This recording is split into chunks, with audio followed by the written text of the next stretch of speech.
ಆಮೇಲೆ ಮಾಡಿಸ್ತೀನಿ. ಇದೆಯಲ್ಲ, ಇದು ಹೋಲ್ ಇದೆಯಲ್ಲ, ರೈಟ್ ಸೈಡ್ ಮೂಗ್ಗೆ ಇಡಬೇಕು. ರೈಟ್ ಸೈಡ್ ಮೂಗ್ ಇಟ್ಟಾದ್ಮೇಲೆ ಬಾಯಲ್ಲಿ ಉಸಿರಾಡ್ಬೇಕು.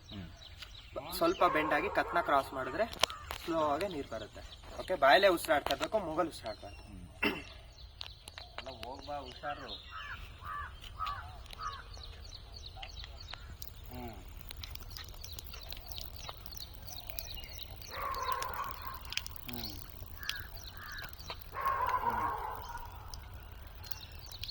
ಎಷ್ಟು ದಿವಸ? 4 ದಿವಸನ?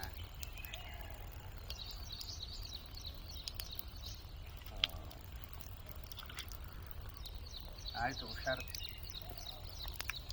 ಮನೆ ಹತ್ರ ಇದ್ದೆ, ಎಲ್ಲೇ ವಾಕ್ ಮಾಡ್ತಿದ್ವಲ್ಲ. ಈಗ ನೋಡಿ ಕಾಣ್ತಾ ಐತೆ ನೋಡಿ ಪ್ರಭು, ಅದೇನೋ ಯೋಗ ಮಾಡಿಸ್ತಾನೆ. ಹಾಂ, ಸರಿ ಆಯ್ತು.